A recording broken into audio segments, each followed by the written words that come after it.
Good evening, Shenandoah fans. Welcome to Bob Lucky Folden Field, where the Shenandoah Phillies have their season opener tonight against the Mount Air Raiderettes.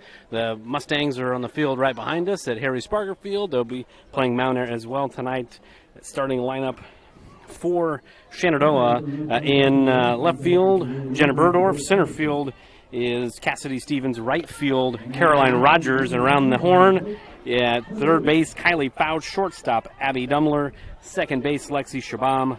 First base, Callie Bebout. And the battery tonight is Peyton Athan and Nevaeh Yale. We'll get the Mount Air Raiderettes as they come up. We're about ready to rock and roll. I'm going to be flying solo here for the first probably 10-15 minutes. My co-pilot tonight, Coach Soderberg, will be here. Had a prior commitment, so he'll get here as soon as he can. But we're just about ready to rock and roll here and get game one of many for the 2024 season underway. And it's the home opener and the season opener for the Shenandoah Phillies. As Peyton Athan, as I mentioned, will be in the circle tonight for Shenandoah. Athan on the year last year really came on as the season went on. A 3.16 ERA, finished with a 7-13 record. She had opponents hit 245 against her. As I mentioned, the 3.16 ERA. And 109 strikeouts in 128 innings. So really quality pitching performance last year from Athan. Leading off for the Raiderettes is Danny Stewart, shortstop tonight for Mount Air. First pitch of the season, down and away. So that's how the 2024 campaign gets underway for Shenandoah. And remember, I'm flying solo, so if the camera work is a little tardy at the beginning, that's on me. And the 1-0 pitch in for strike number one. So the first strike of the season for Peyton Athan and the Phillies. And Danny Stewart even in the count here, 1 ball, 1 strike. Beautiful night here, just kind of ahead of the weather tonight and tomorrow. That 1-1 pitch misses just low, right over the plate, but just low. So 2-1 to Stewart for the Raiderettes.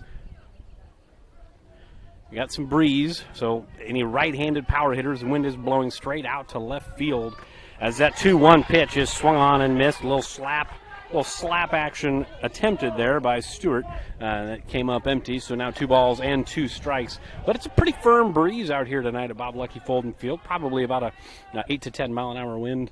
As I mentioned, going straight out to left field. And there's a line drive nearly caught by Abby Dumler. It's going to end up being a clean single. Clean single for Danny Stewart, and the camera work was awful at best on that hit there by Stewart. So 1,000 apologies there. Now Kenzie Barnes, the pitcher for Mount Air, steps to the plate for Mount Air with a runner at first base. First pitch in for strike number 1. So 0-1 to Barnes.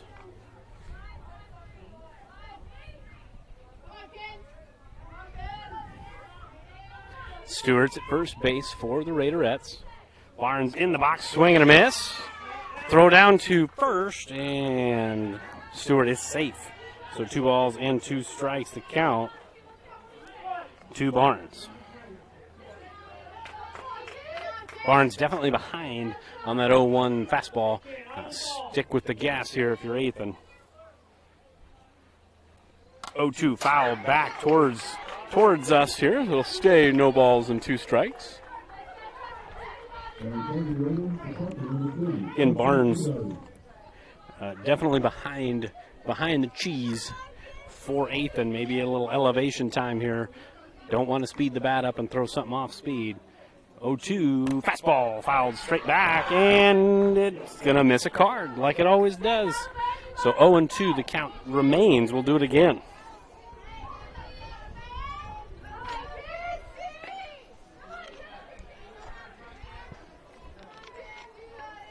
Athan in the circle. It's the sign. Swing and a miss. The high cheddar. Out number 1 on the year. And first strikeout of the season for Peyton Athan. It's going to bring up Aubrey Clark, center fielder for the Raiderettes, with a 1 out here in the top of the first. Stewart at first base led the inning off with a single. First pitch, swing and a miss. I like it. Looks like Ethan threw one changeup in this inning so far, and that was the smash that was hit right at shortstop Dumbler that just went in and out of her glove. Everything else has been very firm from Ethan. And there's your 1-0 pitch. And the throw down, got her! Great throw by Nevaeh Yale on a low pitch. Yale from her knees threw a strike. That's out number 2. It'll be a 2-4 putout if you're scoring at home. And now it's going to be 1-1 with nobody on and 2 outs here in the top of the first inning. And a foul ball down the third base line, so it's 1 ball and 2 strikes. To the mound there, number 3 hitter, Aubrey Clark. 1-2 to Clark. Fastball up and away. So now 2 balls, 2 strikes, 2 outs. Deuce is wild here in the top of the first. Ethan trying to have a clean top of the first here for the Phillies. 2-2 offering just fouled off, so she stays alive, does Clark. Still 2 balls, 2 strikes. Nice little battle here. Had a good battle with Barnes, but Ethan was able to win that. See if Ethan can win this battle here, or if Clark can work her way on with 2 outs. 2-2 offering again, changeup down, so we're full. 3 balls, 2 strikes to the number 3 hitter again for the Raiderettes, Aubrey Clark. Action pitch here, full count. Something's happening on this pitch. A walk, a hit, or an out. Swing and a miss, strike 3. So for the Raiderettes, no runs on, 1 hit. No errors and nobody left. We go to the bottom half, still scoreless in Shenandoah.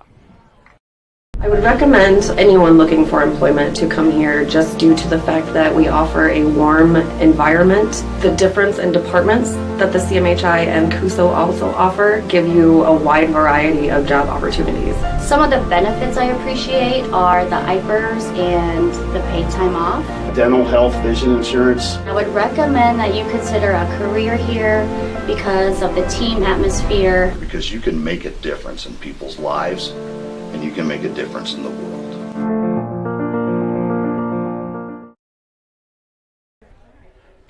We're back here in Shenandoah. As I mentioned, the starting lineup around the infield, the starting batting order tonight, as you can see on your screen. Caroline Rogers will lead things off, followed by Jenna Burdorf batting second, Peyton Ethan third, Nevaeh Yale will be cleaning up, and Kylie Fouch batting fifth, Lexi Shabam sixth, Abby Dumbler batting seventh, Callie Bebout batting 8th, and then Cassidy Stevens will be batting 9th for the Phillies here to start their 2024 campaign.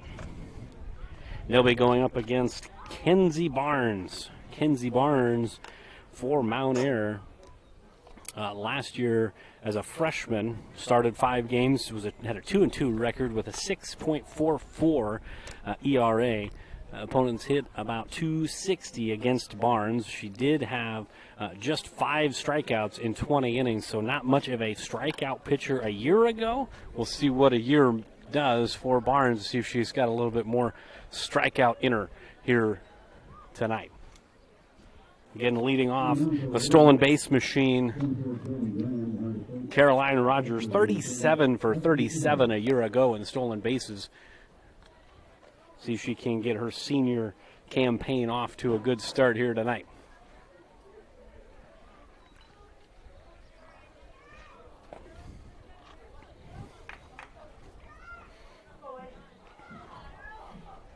And the powwow in the circle is over, so we are ready to rock and roll. Caroline Rogers stepping in the box for Shenandoah. Kenzie Barnes toeing the slab. First pitch, high, ball 1. So 1-0 to the leadoff hitter for the Phillies. Getting on base, kind of key to the season for Shenandoah. Not known over the last few years as an extra base hit team, But got to eliminate the strikeouts. Got to get on base. Got to move people over. Kind of manufacture a little small ball here tonight. Coach is in the house. I'm here. I'm only about 2 minutes after the time I sit here, so I'm here, everybody. Woohoo! 2-0 to Rogers. Big swing and a miss. Coach, you missed 3 outs. All right. In the top half. That's not bad timing then. It is 2-1 to Caroline Rogers, the leadoff hitter for Shenandoah. Rogers again starting in right field, 37 for 37 in steals a season ago, and she is itching for ball 4, a base hit here. I know speaking with Coach Burdorf earlier, they plan to run a lot this year if they can, really try to manufacture. So 3-1 count, swing and foul straight back, so full count to Rogers. Great cut there by Caroline, and she is, your prototypical leadoff hitter. Once she's on first, she's probably not going to be staying there real long. It's good speed, puts pressure on the defense. So full count offering, payoff pitch to Rogers. That's a line drive into right field, and it'll drop. Leadoff single for Caroline Rogers. So she takes second on the errant throw. It's going to be a single and an error, allowing Rogers to get to second base. So, Coach, both leadoff hitters reached base. The Raiderettes leadoff hitter was thrown out trying to steal second by Nevaeh Yale. We'll see now that Rogers is already at second. We'll see what the base hit machine. I said I was Jenna Burdorf I was giving her a hard time at her graduation party. See if she could have a couple more extra base hits for us this year. Well, she had a couple. Yeah, she did promise a lot more singles, but I said just, one nice double, maybe a triple. I feel like last year was 2 doubles and a triple. Yeah, I'd have to go back and look, but I feel like that's the way it was. 1-0 to Burdorf. That misses high. And the nice thing, too, I know, again, talking with Coach Burdorf, I've never played softball, so I don't really understand it.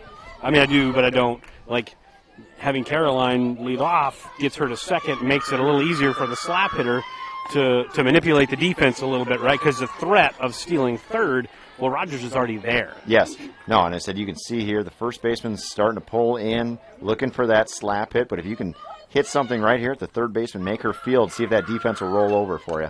And there's a bunt by Burdorf. The throw to first. There's nobody there.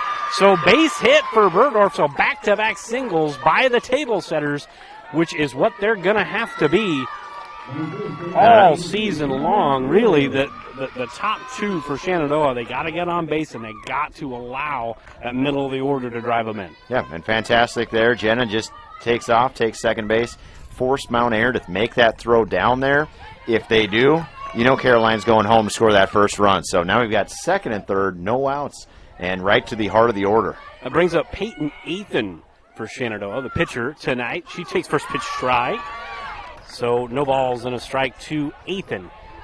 Ethan last year had a pretty good season at the stick. 235 with a 291 on base. She had 2 doubles and a triple. Drove in 15 runs last year. Good healthy cut on that one. Just followed it straight back. 0-2 to Ethan. So you got your first 2-1. The worst thing that can happen is no contact. Yep. Gotta put it in play. Yeah, put it in play, make the defense work. So 0-2 to Ethan. There's a swing and a miss. So Barnes, as I mentioned, Coach, before you got here, Barnes threw just 20 varsity innings last year and only recorded 5 strikeouts. So not much of a strikeout pitcher a year ago. Big time for her first strikeout of the season. And looks like she mixed it up a little bit there, brought a little change up. Something there. Change speeds definitely, and Ethan was out ahead of that one. So now Nevaeh Yale steps in. Yale, a lot of extra base potential there with Nevaeh Yale. She had, I believe, 8 doubles a season ago. So being in that cleanup spot, she's well behind the 1-0 fastball. So 1 ball and 1 strike to the backstop for the Phillies. And definitely early in the season, it's interesting to see how teams adjust to that, that first real dose of live pitching. You get some in practice, but it's nothing quite like the game. 1-1, changeup in for strike number 2. And we talked about, me and myself, talked about it before you got here. Normally the wind's blowing straight down. There's a breeze out there. So any right-hander with some power, as that 1-2 pitch is popped into deep right field, and ball is caught as an acrobatic catch, but it's going to end up going as a sac fly with maybe 2 stakes attached. 2-run sac fly for Nevaeh Yale, something you do not see very often, but as we talked about just a little bit ago, table setters getting on base and just put it in play. Yeah, and that's an outstanding catch by the Mount Air girl out there. I got to get her name out in right field because that was an outstanding right play. Field, that was Anna Greenland. Right, but with the ball being so deep out there, with the diving catch having to show it, Jenna also tagging up on second, comes around to score on that one as well. So that's going to bring up Kylie Fouch after all that excitement. So 0-1, the count to Fouch.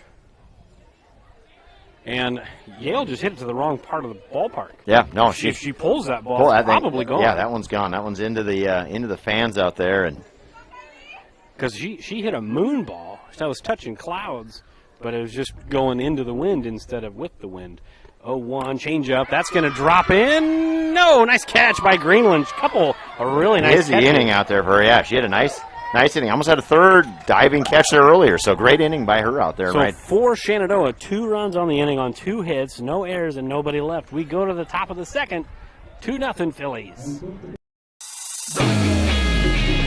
Welcome to your exclusive presentation of Shenandoah Athletics on Fuller Digital Solutions.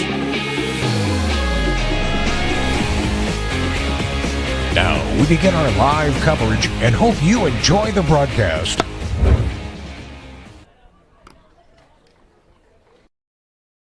Together, Wall of Fame and Creative Embroidery are your top choice for all of your promotion needs. Whether you need screen printing or embroidery, trophies or signage, Wall of Fame and Creative Embroidery is your locally owned in-house answer. We pride ourselves on giving your business the highest quality promotional items with the personal attention you've come to expect. We promise you the best quality for the best price. Wall of Fame and Creative Embroidery, your local answer, 1501 Zenith Drive, Sioux City. Welcome back to Bob Lucky Fulton Field. 2-0, top of the second inning. Peyton Athan back out in the circle along with the rest of the infield for the Phillies as they all do their high fives and dabs and whatever they call it. But it's going to be 4-5-6 due up for the Raiderettes. And this is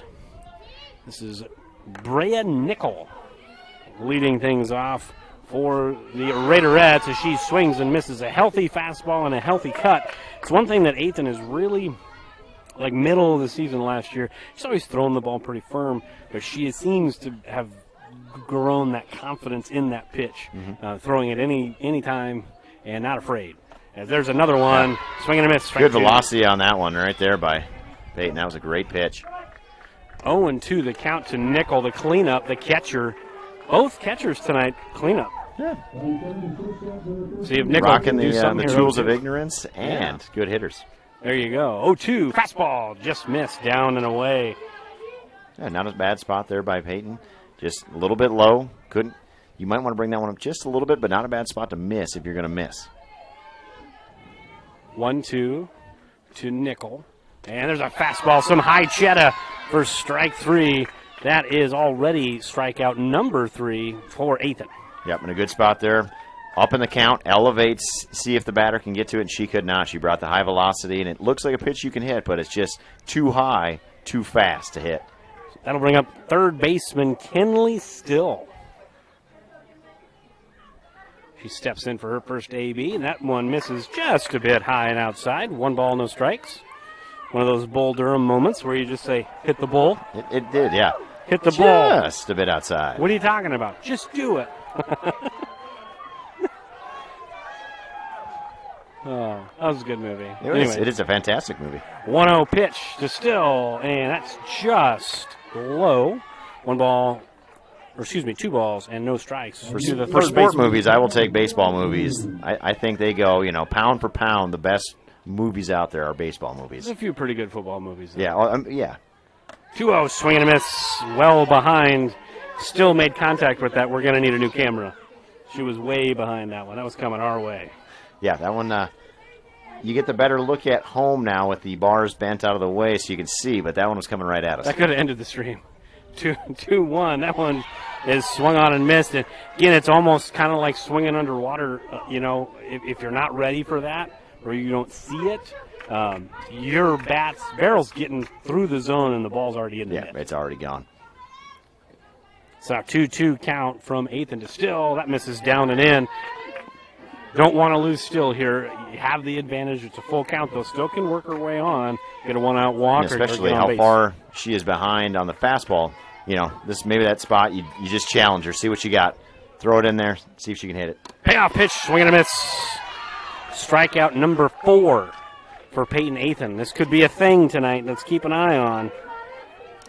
Yeah. 2 innings, 4 strikeouts. Good start. If you can get 2 an inning, it's pretty good. A pretty good recipe for some success. Yeah.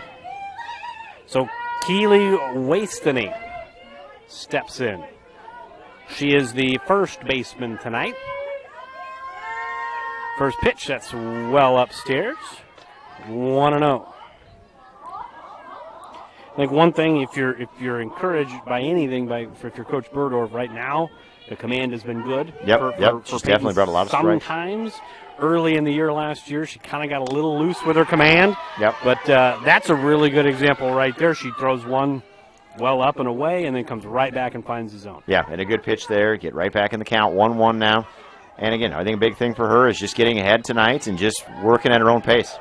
1-1 offering. That's swung on and missed. And again, another mound air hitter well behind. Yeah, definitely. It's one of those now you are in the driver's seat. Don't fool around with some of these trying to hit corners and things like that. Just bring the gas right down there and see if they can touch it. Gas right about the letters. Yes. 1-2 offering. There it is. Swing and a miss. Strike 3. Excellent control for Ethan as she strikes out the side. 3 up, 3 down, 3 strikeouts. Bottom of the second. We go. We'll be right back.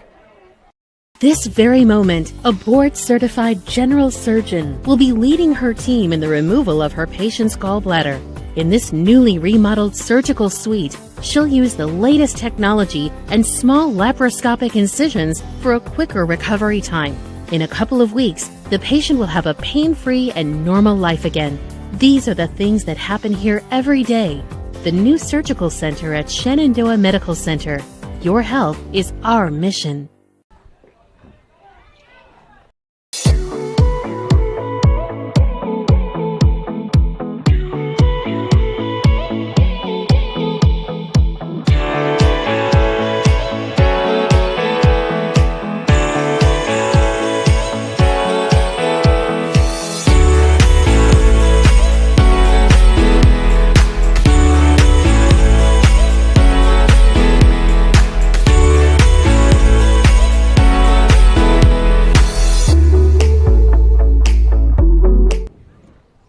We're back here in Shenandoah, bottom of the second, 2-0 Phillies here as you're watching our stream. If you flip quickly over to the KMA stream, you'll see that the boys over at Harry Sparger Field have a 4-0 lead going into the top half of the second inning. So both games in the second inning, both games see Shenandoah with a lead. See if the Phillies and Mustangs can hang on to those leads as night goes on as Kenzie Barnes steps in for her second inning of work in the circle for the Raiderettes. First pitch to Alexi Shabam, misses inside, a little off speed there to start off Shabam. Shabam, second baseman tonight for the Phillies, probably will be most of the year, did a really good job last year defensively, and that's going to end up being a ball. They probably could call that a. They could probably call that a balk. They could probably call that a. Yeah. But I don't know if I've ever seen that. Just kind of slips out of the hands and rolls towards home there. Yeah. No harm, no foul. It's just a ball. So 2-0, and there's a ball again. So 3-0 to Alexi Shabam. And a big step here for the Phillies is the bottom of the order. If they can be the table setters for this team and then flip it over to the top half, they can really put up some runs here. 3-0 misses down. So Shabam never even had to take the bat off its moorings, and she gets herself a 4-pitch, a leadoff walk, her easiest plate appearance of the season right there as Abby Dumler steps in, sophomore shortstop. And same thing here with Abby. You might even think of making her throw a strike after those first 4 were nowhere close. with Shabam at first. Looks like Shabam is going to go. The throw down is not in time and off to the first base side. So Shabam gets the steal. I like it. Shabam may not have the wheels of a Caroline Rogers, but you want to make them get you out. Yeah, absolutely. And now even, if Abby's going to square around here, drop down the bunt, see if she can really push it towards one of those lines, make those middle infielders field those other positions. Eerily similar situation to the top of the first with as that ball's in for a strike. So I believe we're 1-1, maybe 2, maybe 0-2. We'll see. 0-2. 0-2. I was wrong on the first one. So no balls, 2 strikes, but probably not bunting now, but you get the leadoff hitter to second, then you get a bunt, and now you're not going to have that luxury. But a swinging bunt that's a fair ball, and Dumbler is out. So it's going to work as not really a sacrifice, but it's going to work out as a fielder's choice. An absolute perfect spot for that ball to go. But see, that's a productive out. Oh, that's a great out. That's what we didn't have the first inning with 2 in scoring position, nobody out, right? No, that's the spot. You move everybody over, and in this case, just 1. But, yeah, great at bat. And that first pitch to Callie Bebout, slap hitter. Coach, we got 3 slap hitters. That's in 3 the lineup. slappers on this team. So Bebout down on the count, no balls and 1 strike. We'll have 3 of the next 4 batters will be slappers. That ball's popped up to shortstop, and that's out number 2. So good play by the shortstop. And I'm going to get you there. That was Danny Stewart. Nice play for out number 2. But herein lies the pickle that you get in, right? You got all that action and some hitters in the middle of that lineup. And like you said, bottom of the order, like it's got to be a little different, right? Yep. Like you put that ball on the ground, that's a run. Yes, absolutely. Ooh. And that's kind of a chop at that. A little bit of an off-balance swing there. That's the first pitch of the season. You're excited to hit, trying to get an RBI, and you get a little too excited. Got a duck on the pond there, and that one misses well upstairs. And that time Stevens decides to hold off on that one. Good so decision 1-1 there. Yep, good decision. Stevens, senior, an entirely senior-laden outfield tonight. Berdorf in left, Stevens in center, Rogers in right, and that's an off-speed pitch with slappers. Changing the timing is very crucial, and that's a good job by Barnes. Now it's a 1-2 count. Yeah, nice job there. She's got her to chase something high, got her with the off-speed, so Barnes kind of in the driver's seat here in what she wants to throw. 1-2, just missed. Barnes wanted it, didn't get it, so Deuce is wild here. 2 balls, 2 strikes, 2 outs. Second inning, 2 runs on the board. I've only seen the Super Deuce, I think, 2 times in my career, so all 2s up there. But Stevens chops another 2-strike pitch foul, so we're just going to pretend that never happened, and we're going to do it again. Yeah. Good job staying alive. Something that you didn't really like, just spoil it, knock it foul, and live to see another pitch. She's got really good speed, so even if she gets something in play, she still has a great chance to beat something out down that first base line. As you mentioned, the really good speed, 17 for 17 last year in stolen bases out of the 9-hole. You'll take that. Yeah, absolutely. Another 2-2 offering in for strike 3. Barnes gets out of the inning. The Phillies strand a runner at third base. We go to the top of the third, still 2-0. Shenandoah. I always was fascinated with working on vehicles ever since I was a little kid. I went to college for it, and it's just fun. To me, it's like an adult with a puzzle. When you can take the vehicles apart and you put them back together. The most rewarding thing about our business is just having customers be happy when they leave. It's everything. If you have people leave and they're unhappy, you have no business. From large projects to daily tasks, we can help at Miller Building Supply in Shenandoah. This is Josh, and we pride ourselves on quality products, knowledge, and service. We're always available for advice on the projects that take years to design or the issues that need fixed in a hurry. And we offer free estimates on anything and everything you need to complete both. When you have a demand, we offer the supply. Miller Building Supply in Shenandoah. Back here in Shenandoah, Bob Lucky Fulton Field. And, Coach, why is 6 afraid of 7? 7, 8, 9. 7, 8, 9. That's the order for the Mount Air Raiderettes. It's going to be a long night. It's going to be a long season, folks. And Game 2, we're already in. We're already in mid-season form. Those of you from Mount Airy listening to our stream or watching our stream, we do appreciate it. We'll try to keep it as fair as possible. But those of you that know us from Shenandoah, you know what you're getting. First pitch fouled straight back on the bunt attempt by Jana Irving. Irving, second baseman tonight for the Raiderettes. Down in the count now, 0-1. And I like this change after the first couple of innings. Kind of like what we talked about Shenandoah needs to do. Hey, let's do something to get it in play, right? We're a little overmatched right now. Let's put it in play. Let's see if they'll throw it around. And there's another bunt and a catch. But that's what you can't do. You can't pop the bunt up, right? Just straight up. Yeah, no, and the first bunt attempt kind of angled the bat, and that's where you get the one that pops straight back at you. And, again, kind of got it squared up, but just got the bat a little bit low, hits off the top part there, and just an easy pop out to Kylie there at third. Good start for eighth, and one out here now in the third. That's going to bring up Jones, left fielder for Mount Air, and first pitch misses down and away. So 2-0, still lots of game left, lots of outs to go. Mount Air has not found their stride offensively, but a long game. Is that 1-0 pitch? Paints the inside corner. A little Bob Ross action there for Peyton Athan. Just happy trees on the inside corner. Oh, boy. 1-1. That misses down and away. So 2 balls and 1 strike to Jones for the Raiderettes. And I think the big thing here for Athan is not to throw too many pitches. Again, like we've said the first couple innings, throw strikes. Challenge them, see what they can do up at the plate. No free passes here. And that 2-1 just missed. A little low. That's going to be a 3-1 count to the number 8 hitter for the Raiderettes. 3-1 misses down, so a 1-out walk to the number 8 hitter in the Raiderette lineup. Just the second base runner of the first time through the order. That's going to bring up Jalen Akers. She is the designated player. She's batting for the Gold Glover out in the right field, Anna Greenland. Yeah.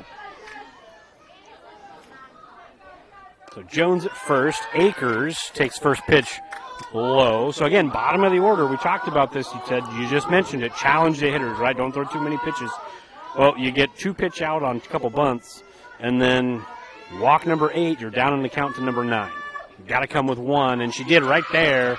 Good pitch. Way to come back after basically 5 straight balls. Yeah, no, and I mean, the Raiderettes have kept a good eye at the plate. They're not helping. They're, just seeing pitches, and, unfortunately for Shenandoah, they haven't been real close this inning. I said it's been pretty easy takes. And that 1-1 misses down and in. Maybe she's just breathing out of the wrong eyelid. Yeah, no, this half inning. She's, It's another bull. It is, That's 2 in 3 innings. 2 in 3 innings is pretty good. 2-1, and that misses down in the dirt. Jones going nowhere over at first. I actually said that to my daughter the other day. She was pitching to me, and she said, "Oh, why did I do that?" And I said, "Maybe it's because you're breathing out of it." She threw a bad pitch. Yeah. I said, maybe it's because you're breathing out of the wrong eyelid. 3-1 offering. That misses downstairs. So back-to-back walks, what you didn't want to do, and that's going to bring up the top of the order and the only Raiderette to record a hit in Danny Stewart, who hit a missile right into Abby Dumler's glove that just popped out of the glove. It had a vapor trail on it. That's why it came out. But, she had no idea the reference either. No, well, don't worry, because right now they're dealing with a lot of things out there. They're not sure. This is a perfect time. Yeah. Oh, and I was waiting for the next mound visit. We need a wedding gift out here. We're not sure what to do for those. I hear, put a hex on somebody's glove. Candlesticks make a nice gift. It's one of those things. I think we need a live chicken to get rid of that hex. Live chicken. Yeah. What is it, a live chicken? I think a live chicken to get the hex off of, was it Hector's glove? Yeah. Hector, that's his name. Oh, that's a good movie. I was trying to explain it to one of my daughters, like what it was about, right? Like it's about the old veteran catcher and the young pitcher, and the young pitcher thought he knew everything, and wouldn't listen to the catcher, and it was it was hard at first, and then he started to listen, and it was just kind of a fun little story, but I was like, oh, now you don't have to watch the movie. Yeah, I basically just told you. I summed it up, got a Cliff Notes version. Yep, you're welcome. just the 20-second tick-tock of the whole. Back to the top of the order, swing and a miss by Danny Stewart. Again, 1 for 1 on the night, was caught stealing for the second out here in the top of the first. And that mound visit was brought to you by the fine folks at Doug Meyer Chevrolet, if you see in the top right-hand corner of your screen. That is a heck of a pitch. And that was a heck of a pitch. There it is. I was just waiting to use all these puns for everybody at home tonight. So if you put the mute on, we don't feel bad. You can put the mute on. You're still going to see the Doug Meyer Chevrolet little pin up there on the top right-hand corner of your screen. 0-2 the count to Stewart, and she chops it foul down the first base line. But again, this just kind of shows you don't even have to see the first pitch or the first plate appearance for Stewart. She got a changeup 0-2, and she laced it to short. That was an 0-2 fastball, and she'd already seen two. Sounds like we're going to elevate here. Yep, she was still well behind. About the letters here. A little high cheese, as you like to say. High cheddar. Swing and a miss. That's a big, big second out. And now it brings up Kenzie Barnes, who is the first strikeout victim. Stewart, the 6th strikeout victim of the night for Ethan. Yeah, and Ethan's kind of pitched herself into the jam, but she's kind of done everything else kind of herself tonight as well, just mowing down hitters with 6 strikeouts. So first and second, 2 down. Kenzie Barnes, big opportunity to help herself in the circle here. Hit into the grass is going to get at least 1 in. She finds a gap, she might get 2. Yep. 0-1 pitch to Barnes. That's in the dirt, skips in. Good stop by Yale. Glove save and a beauty. There's a hockey reference. I don't think I've ever done that. Well, there you go. We've got all the sports covered. We got basketball coming next. We talked about football movies. So we're not going to talk about the Timberwolves because you have no faith in them. Well, they got the job done. 1-1-2. Barnes fouls it straight back, and I believe it got stuck. Nope, it didn't. Just kidding. It fell straight down. That's a different ball. There's another ball up in the netting there, which is whoever did that years ago, that's just so nice for the spectator. They don't have to worry about getting hit by the ball. No. It's, the only thing is they do get stuck up there occasionally, but once there's 2 or 3, one usually bounces out. 1-2 pitch, changeup down, and that's going to get back to the backstop, so that's going to advance the runners. So now, with a 2-2 count to Barnes, if she can run into one, find some green grass, now you don't have to find a gap to get 2. You just find some grass, you're going to get 2. Yep, absolutely, and there's a big opportunity for her. Big moment in this game right here. 2 balls, 2 strikes, 2 outs, top of the third, fastball, fouled straight back, heads up, and the netting on the backside saved a gentleman's evening. Yeah, absolutely. That's not one you want to take as you're watching the other game. You have a ball, never know what's coming at you. So. You don't want to take one in the chops anytime. No. That's always a bad time. We'll do the 2-2 pitch one more time from Peyton to Barnes, and that ball is popped into medium deep right field, and there is Caroline Rogers. Can of corn, that'll do it. We go to the bottom of the third. Raiderettes, strand 2. We'll be right back. For over 30 years, Pella Corporation has proudly supported the communities and neighborhoods they call home. As one of the largest employers in the area, they believe in investing in their community, creating opportunities, and shaping a brighter future for all. Visit www.careers.pella.com to explore exciting possibilities and see what job opportunities could await you. Again, www.careers.pella.com. United Group Insurance. People you know and people you trust. Because we are local in Southwest Iowa with offices in Red Oak, Atlantic, Griswold, and Shenandoah. Our team of agents will find the perfect policy for your needs from the wide variety of carriers that we work with. We offer policies for home, auto, life, farm, health, and commercial with vast experience in both hail and crop insurance. Learn more at UnitedGroupINS.com today. Bottom of the third here in Shenandoah. Bob Lucky folding field. Peyton Ethan in the Shenandoah defense got themselves out of a little bit of a pickle. So now we go to the bottom half, top of the order, set to rock and roll for Shenandoah. That's where the Phillies did their damage here in the first inning. They got the first 2 on, got them in, And on a sacrifice fly that scored 2, something you don't see every day. We say it all the time. You see something new every time you go to the ballpark. Yeah, no, and that was definitely, again, the young lady in right field made a great diving catch, but just a long throw. Burdorf showing off the wheels, gets all the way home. So now Caroline Rogers, first pitch, takes for a strike. Barnes a little loose with her command at the beginning of the second inning. She walked Shabam, didn't come back to hurt her, but this time leading off Rogers with a first pitch strike. 0-1 to Rogers. That misses well upstairs. So 1-1 to the leadoff hitter for Shenandoah. No steal. No steal. She went ahead and took second. Just took second. Count. Good time here for Caroline to square one up. And she hits a changeup, and that's going to go right past the shortstop. Almost got to give her the E on that one. Yeah, and it's definitely going to be any time that Caroline puts the ball in play. That's not super hard hit. She's got a really good chance to leg that thing out, and any sort of bobble like you saw there, she's easily going to be there. Well, the fine folks at Bound will correctly or incorrectly say hit or error on that one. As Rogers is off, and Rogers is safe. Close play, but safe nonetheless, and it's a 1-ball, no-strike count to Burdorf. Yeah, and that throw's just a little bit lower. They get her there. That was a great pop and throw by the catcher. Throw was just a little bit high, but Caroline gets her first steal of the year. So exact same situation we were in the first inning. Got there a little bit differently, but Burdorf up to the plate. Rogers at second, nobody out. Burdorf with an opportunity to at least advance a runner, but could drive a run in as well. 1-1 to Burdorf. She slaps a bunt, and that will go foul. So it's a 1-ball, 2-strike count to the left fielder tonight for Shenandoah. Yeah, and just a little bit, just pushed it just a little bit far, but not a bad spot. You can bring that thing back like she did in the first inning, kind of just deadened that ball. Right in. It was perfect. No lady land, can we call that? No man's land, but sure. No lady land there, and then she just legged it out.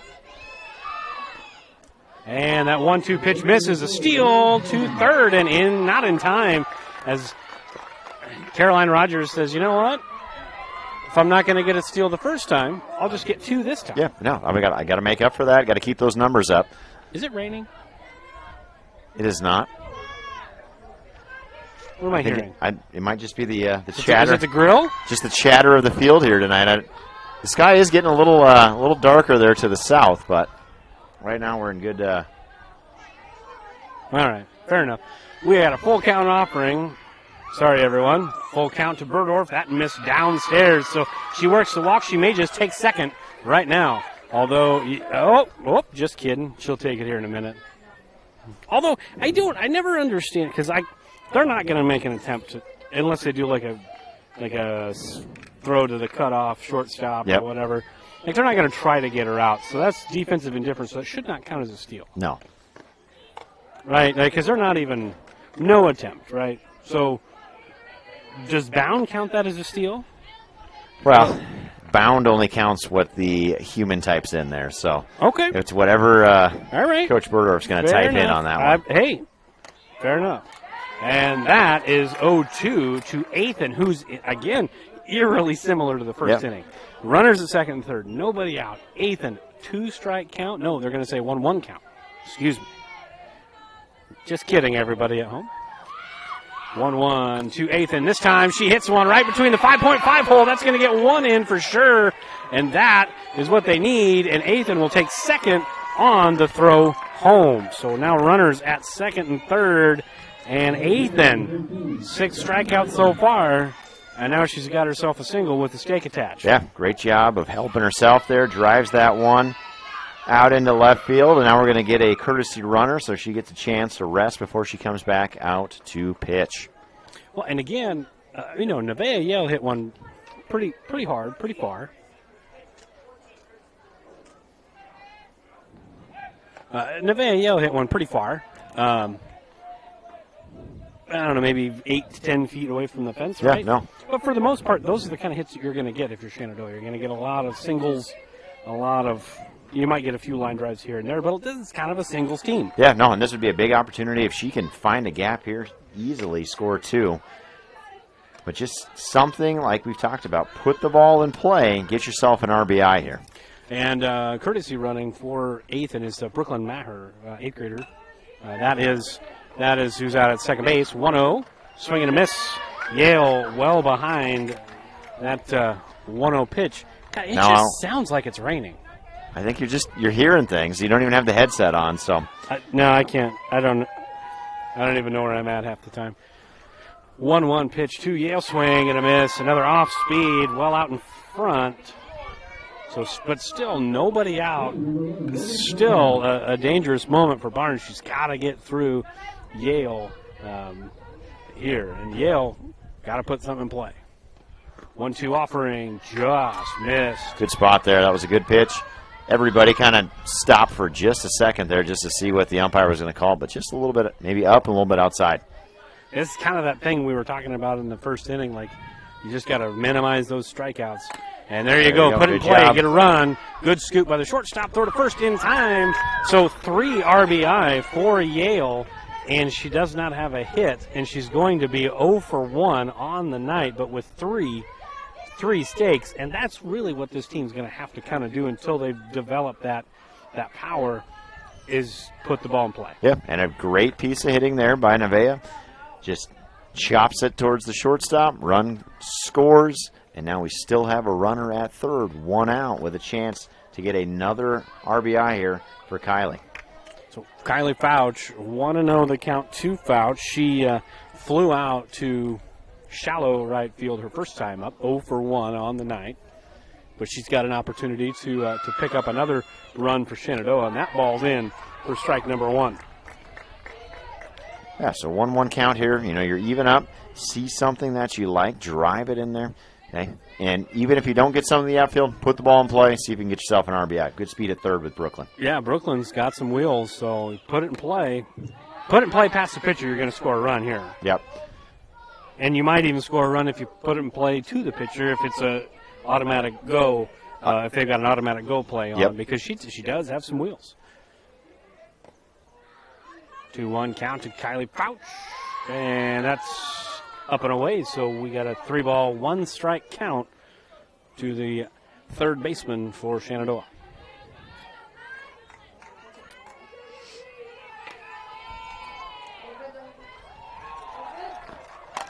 And that 3-1 pitch is grounded to short, and another fielder's choice RBI. That's the way, that may be the recipe as the season goes. You get the table setters on, and they clear the table. Yeah, absolutely. Great piece of hitting there. You know, a little 6-3 ground out, but you can't be mad about it. You get the RBI. Both runners that were on early, you get them in. And, you know, now you score a third one, and all of a sudden that 2-0 lead is 5-0 here for Shenandoah in the bottom of the third. Alexi Shabam steps in for her second plate appearance. As we talked about during our first broadcast, for her first plate appearance was a walk, so it was not an at-bat. So this is her second plate appearance. Don't know if it's an at-bat yet. Official at-bat, yes. Yep. It's going to be an at-bat as that's chopped back to the pitcher, and that's a 1-3 put-out if you're scoring at home. But for Shenandoah, 3 runs on just 1 hit and 1 error. Nope, 2 hits. I made that up. Okay. 3 runs I'll believe you. on 2 hits and 1 error, and nobody left aboard. We go to the top of the fourth. 5-0 Philly.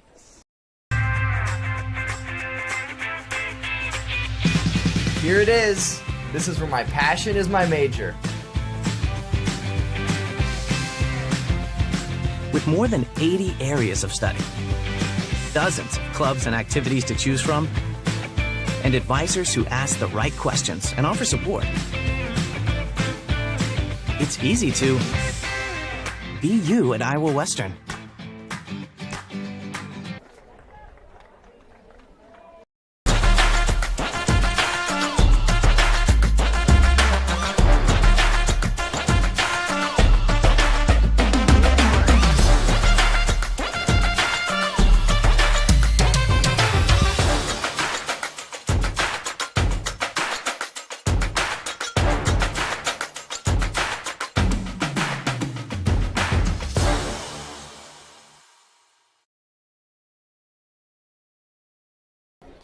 We're back here in Shenandoah, top of the fourth, and Coach, I was correct in my first assessment. 3 runs on 1 hit, 1 walk, 1 Raiderette error, and nobody left. Everybody that's reached base tonight for Shenandoah has scored. That's efficient. As a coach, that's what you want right there. Nobody left on base, and everybody that's been on base has scored. Absolutely. Yeah, the batting 1,000 in that respect. That's a big thing. Some of these games later in the season right now, they're doing okay, but later in the season, that might be the difference in these Hawkeye 10 games between win and loss. 0-1 to Clark, and Clark hits one deep into right field. That's well over the head of Caroline Rogers. Clark going for 2. She's not stopping. She's going for 3rd. She's toast on a good throw, and she is safe because the ball was never corralled. So Clark safe at 3rd. She had probably 0 to little bit of reason to go for 3rd because she was dead to right. Yeah, that was some bold base running there. And, couldn't make the play. No, and as a coach, I always say you never make the 1st or the 3rd out at 3rd base there. And, if Kylie can field that one, she's just kind of holding it there for her to slide into, but never really got it. And kind of a scramble there at 3rd. I was doing my best to zoom in so everybody could try to see the play there at 3rd. Umpires had a good conversation, never had the ball, so she is into 3rd with a triple.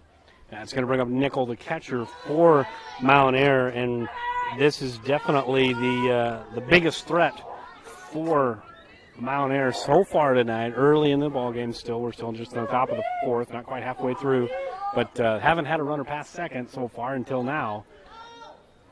And that ball swung on and missed. So you can see second time through the order, timing's a little bit better. With Ethan just throwing 1 speed most of the time. Yep. You're catching up a little bit, but still nothing on the board yet for Mount Airs. They're trying to change that here. Is that 1-1 pitch swung on and missed by Nickel? Timing better though. Yeah, man, definitely for Mount Air, you got a strike here. You got a little bit of lightning, found there with a triple. You're down 5-0. You got to do your best to try to get at least 1 across here, if not try to make this a little bit bigger inning. 1-2 pitch to Nickel. That's foul tipped. Good catch by Yale. That's going to end up going down as a strikeout and out number 1. And then the run scores on the errant throw. So that's going to end up being an error in the first run of the ball game on just, kind of housekeeping stuff. Yeah, something that you can't have. That's going to cause the coaching staff all to have gray hairs on that one. But, we're throwing the ball back to the pitcher. And we throw it low, we don't scoop it, whatever it is. Yep. And good heads-up base running there by the runner on 3rd. She scoots right on home. But, it should be 5-0 with the runner on 3rd, but now it's 5-1. But now if you're Shenandoah, you don't like what just happened, but there's nobody on base, there's 1 out, wipe the slate clean. And then if you're Mount Air on the flip side, the goose egg's gone. Yeah, right? Yep, you're on the board for the year. It's kind of sometimes it's one of those things. You get the first run of the year, now you're ready to go, get the bats going. But Ethan has done a good job there, kind of just cleaning the slate.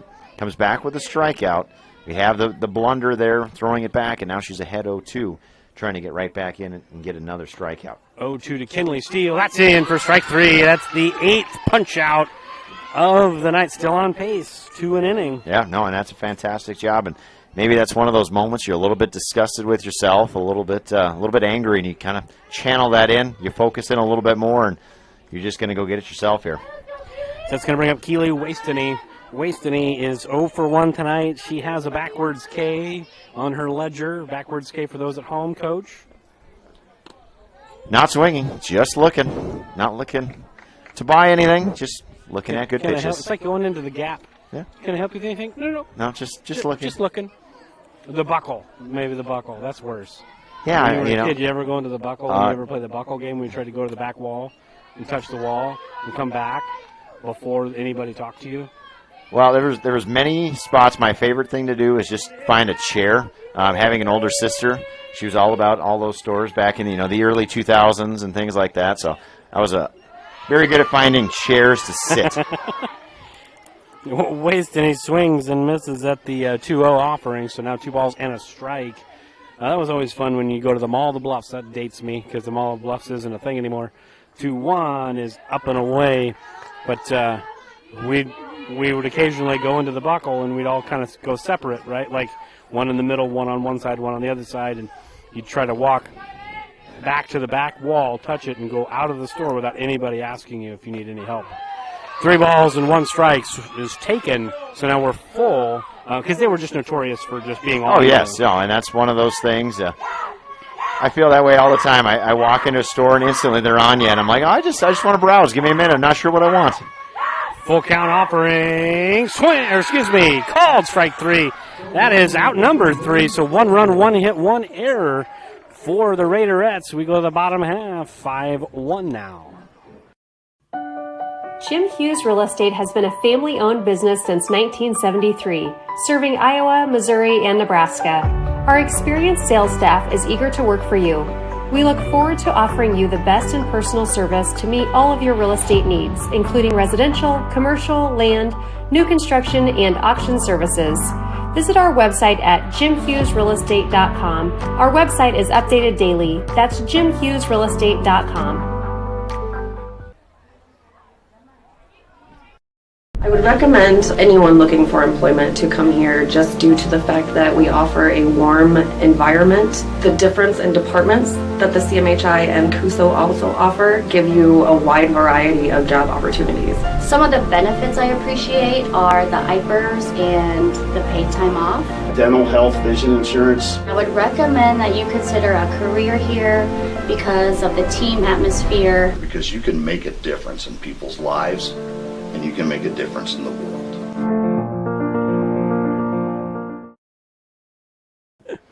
We're back here at Shenandoah, bottom 4.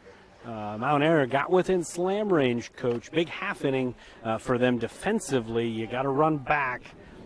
Important to keep that 0 on the board for your girls to come back up, still just down 4. Yeah, and it'll be big here. We talked the other inning, the bottom part of the order. It's going to have to be the table setters this year for if this team really wants to score some runs. You can't just have the top 3-4 hitters doing all of the action. So you got a couple slap hitters coming here, so it'll be interesting to see what Shenandoah can do. Abby Dumler leading things off for Shenandoah so far tonight. Dumler is 0 for 1 on a fielder's choice. 1-0 is high and away, so 2 balls and no strikes.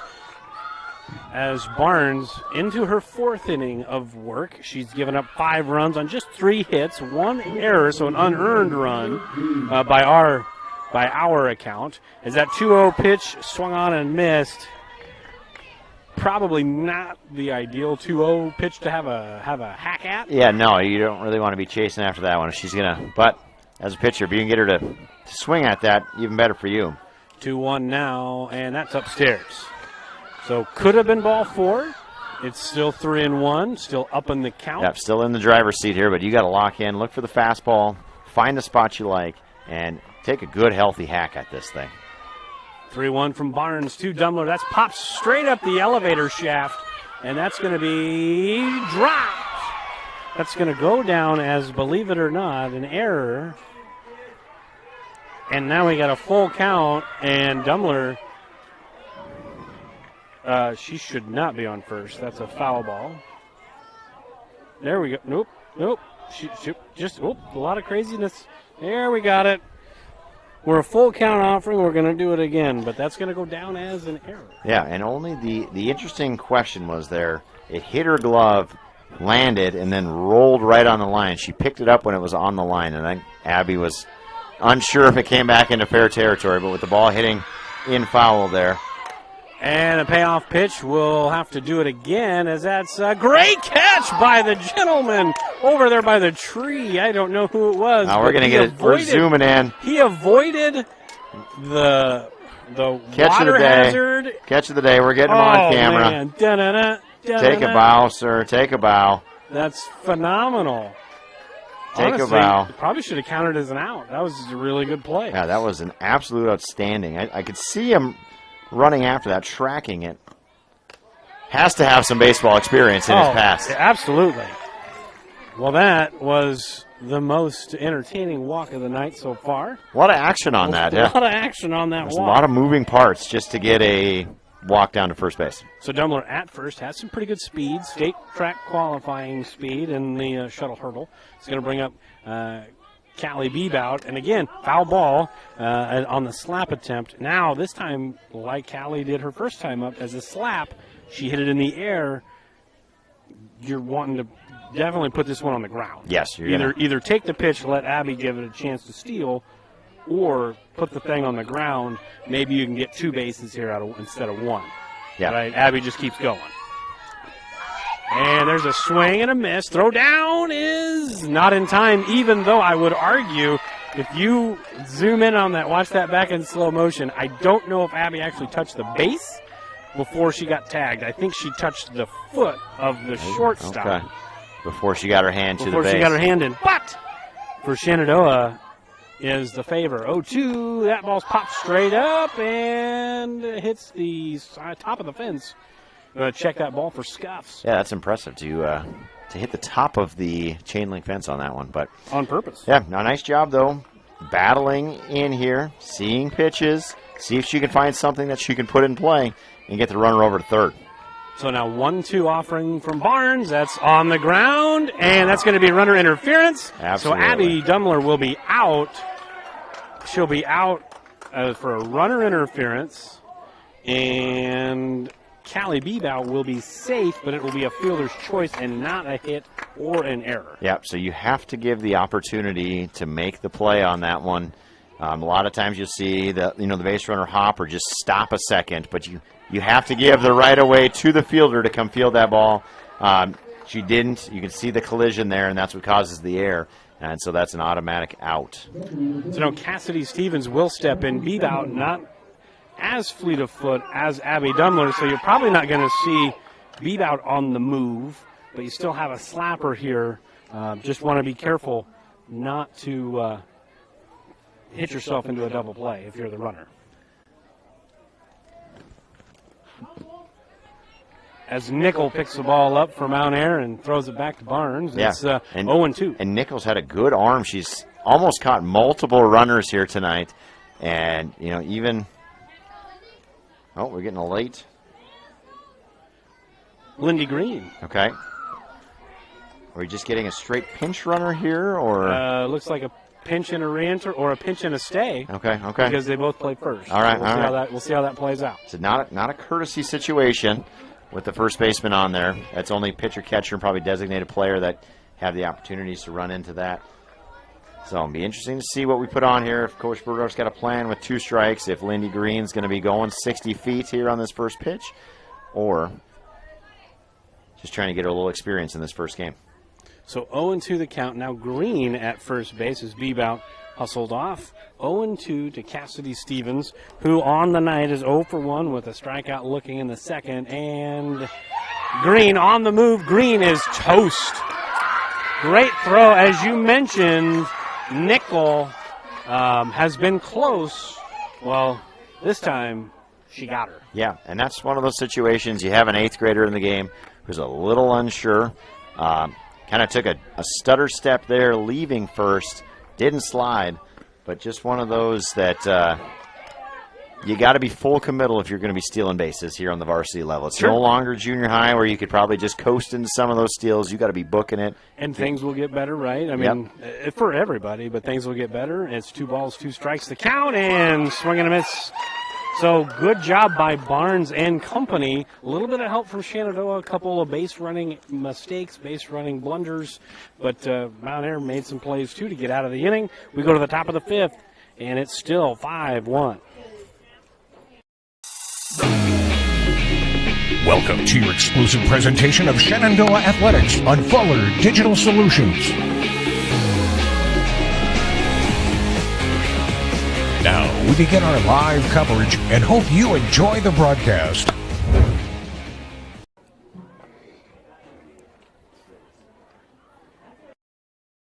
Together, Wall of Fame and Creative Embroidery are your top choice for all of your promotion needs. Whether you need screen printing or embroidery, trophies or signage, Wall of Fame and Creative Embroidery is your locally owned in-house answer. We pride ourselves on giving your business the highest quality promotional items with the personal attention you've come to expect. We promise you the best quality for the best price. Wall of Fame and Creative Embroidery, your local answer. 1501 Zenith Drive, Sioux City.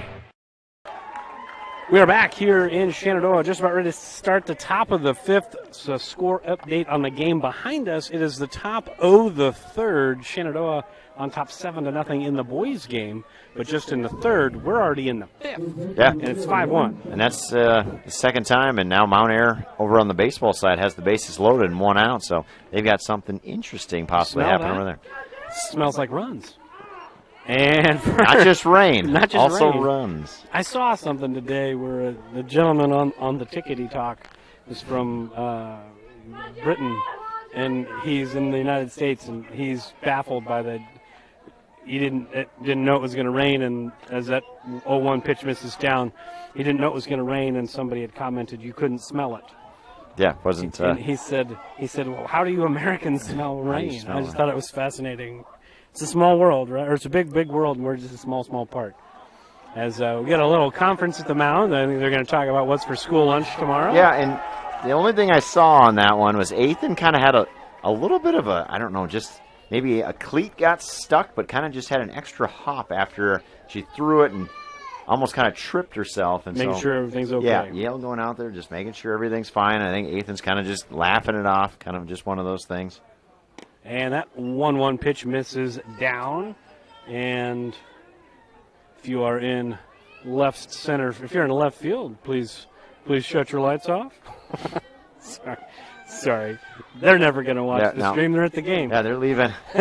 Getting home before it starts to rain, before it gets dark. I think we're good. They smell it. They can smell it. Yeah, they could. 2-1 count has popped up again and caught again. As you asked, in the bottom half of the fourth, is it a pinch run situation? And I said a pinch and re-enter, or a pinch and stay, and it was a pinch and re-enter. Pinch and re-enter. So, for those of you scoring at home, that is a foul out 3 and a fly out 3. And so do you put an FO3 or just F3? I did. I did. I don't know if people always do, but I did to signify it was in foul territory. All right. Just keeping you on your toes. Official book over here. Also, for those of you at home, that we do have the re-enter as Callie Bebout back in the ballgame for Shenandoah at first base. So that will mean that Lindy Green's night is officially over. However, Brooklyn Maher can still come back in because she's a courtesy. Yep, just been a courtesy. She can continually re-enter for Peyton Athan as many times as she gets on base.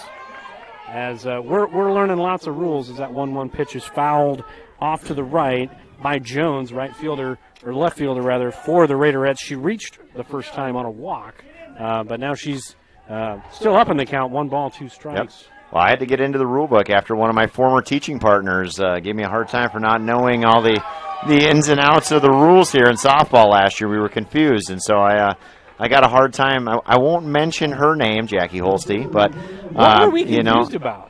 It was one of those situations where they had an extra player, but they subbed in to be then the pitcher, then later. That's a dumb, silly thing. Yeah, no, so, one of my I said I won't mention her name. Maybe she heard it earlier, but she gave us a hard time. So we've been really working hard extra here on our nights, knowing the rule book in and out, so we know all these little nuances of the game of softball. Akers will be in here for Mount Air, and we'll wait for the first pitch. Swing and a miss. I will say this. That rule, since there's not a specific designated hitter in the game of softball, so they use it as a flex or a designated player, and you can place them wherever in your lineup, which actually kind of gives the manager or the umpire freedom. You're not taxied to I have to put this kid at the spot. No, you can move them around. I like that. I think that's kind of nice. 0-2 count to Akers. But, yeah, that's just something. How would we have ever known that? Never played or coached the game of softball. I said it could have been helpful in baseball a couple of those years when we both coached that, but weren't as fortunate to have something like that. So 1-2 is swung on and missed. That is strikeout number 11 for Peyton Ethan. So through 5, Ethan with 11 Ks, and the Phillies coming to bat in the bottom half of the 5th, up by 4.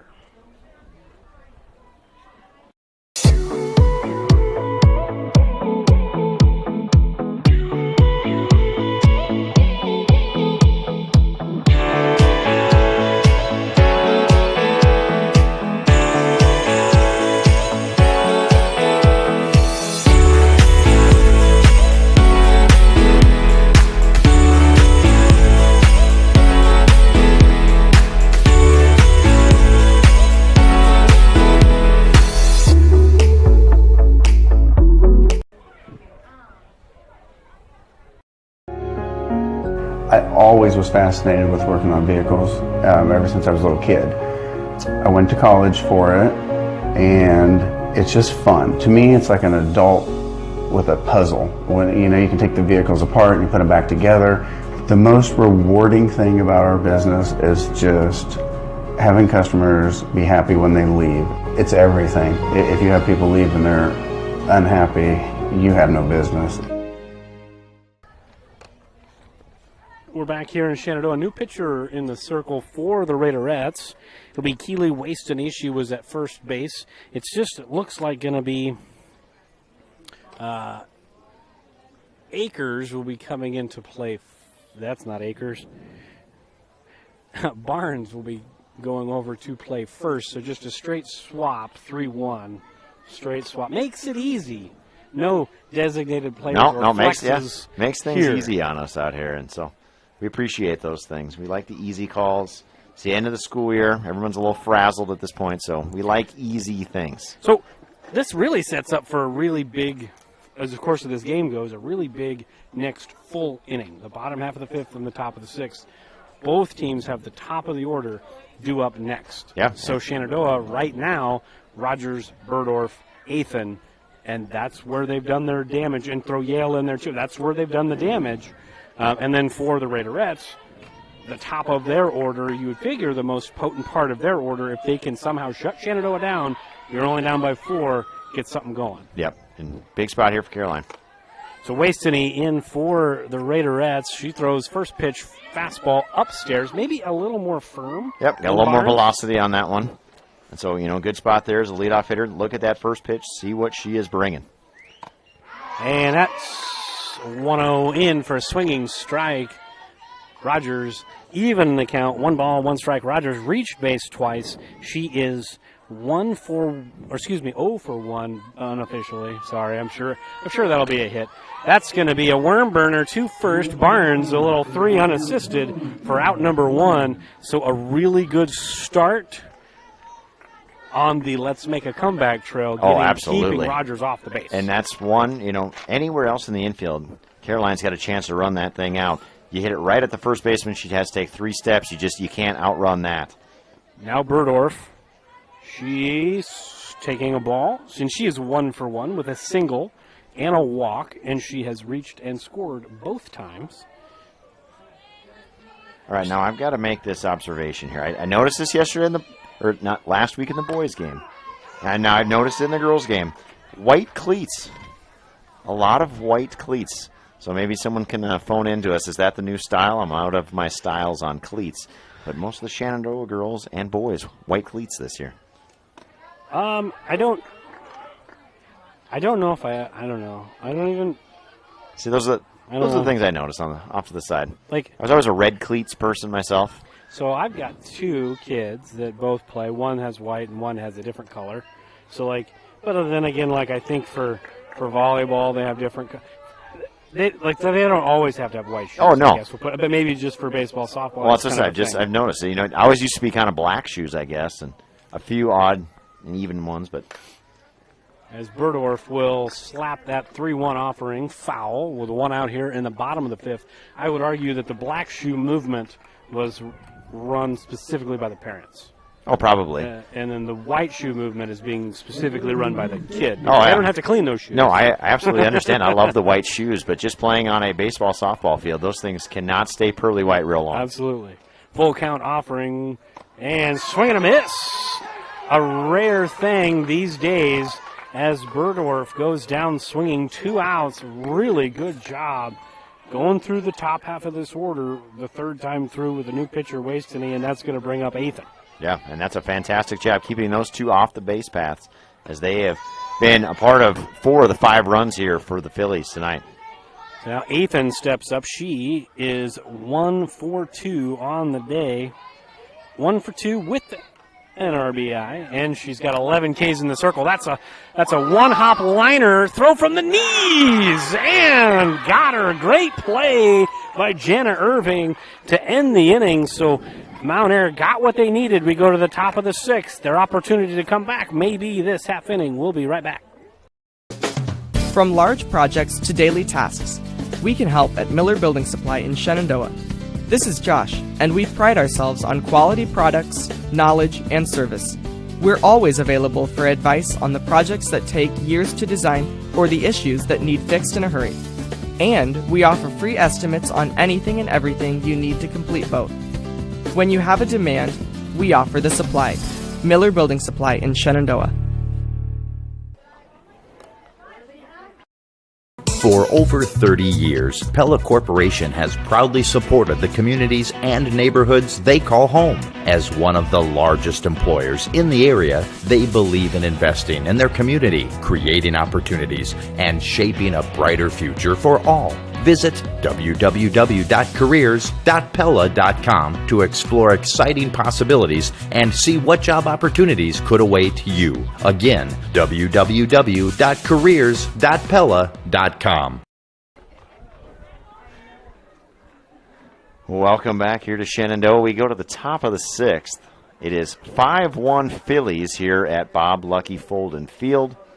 And we get the top part of the order coming up for Mount Air, and it's like TJ and I talked about here just a little bit earlier.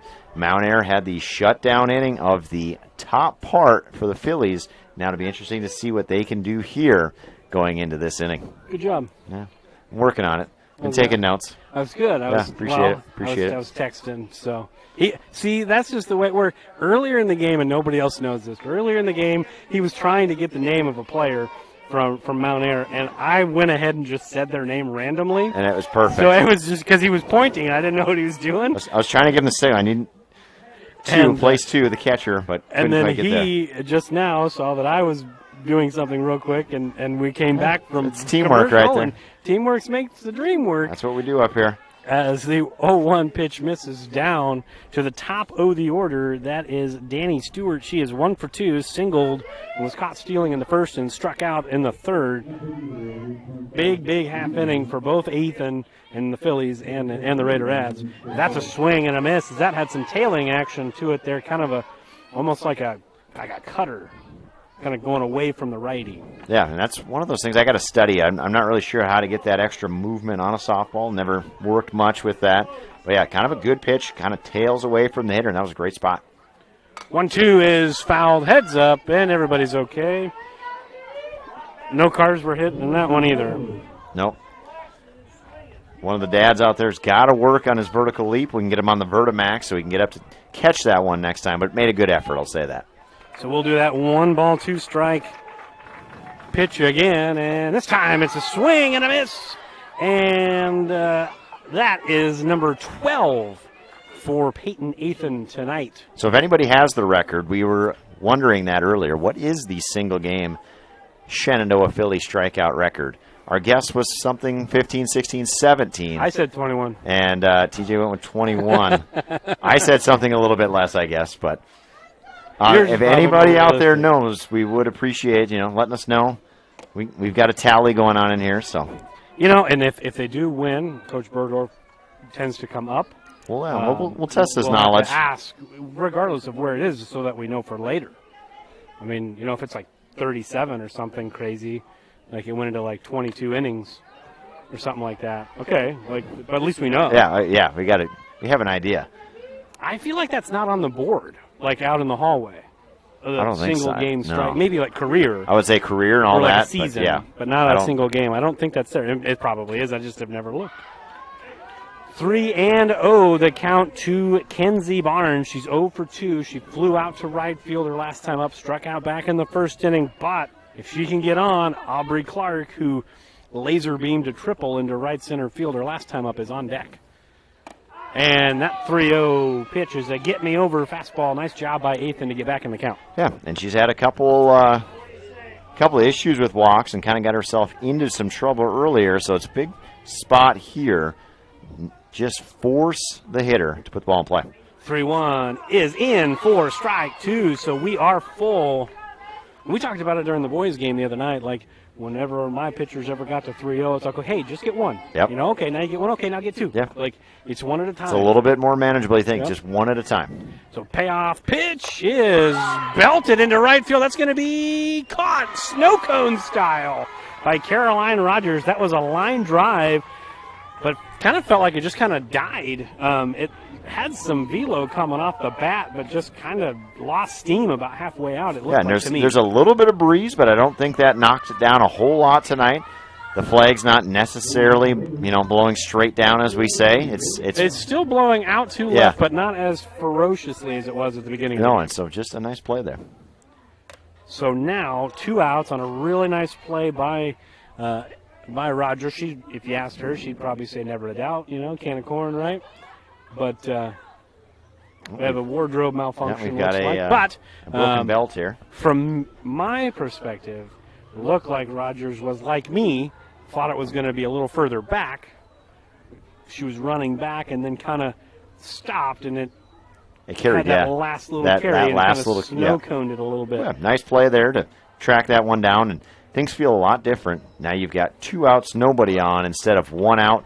And if she doesn't catch that, probably a runner on second. Mm-hmm. At least. Well, heck, the last time that happened, ended up being a runner on third. Aggressive base running there for the Raiderettes. But I mentioned it was a big inning. Bottom 5th, top 6 for both teams. Mount Air's defense and pitching did their job. Kept it at 4.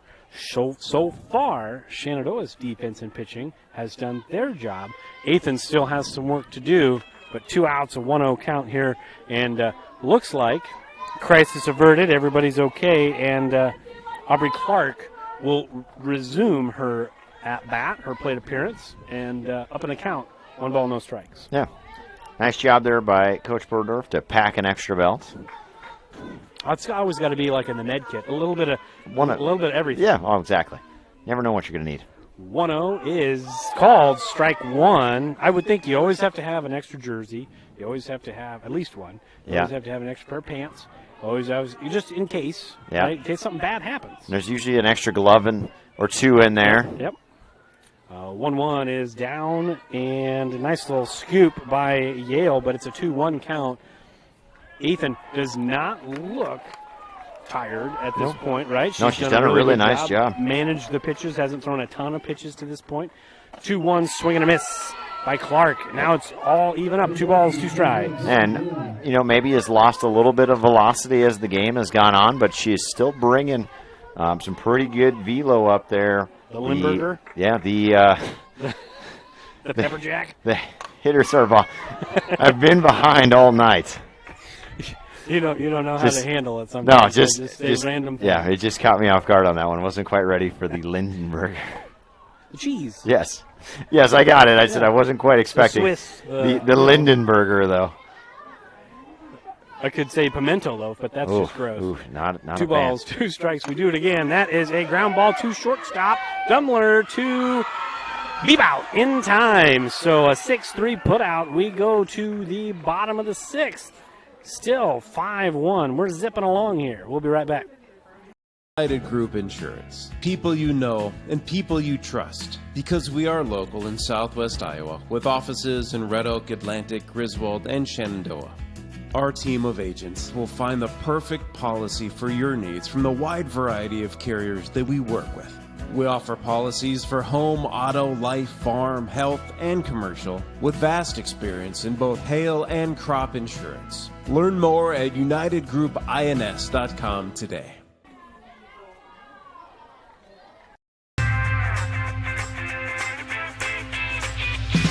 Here it is.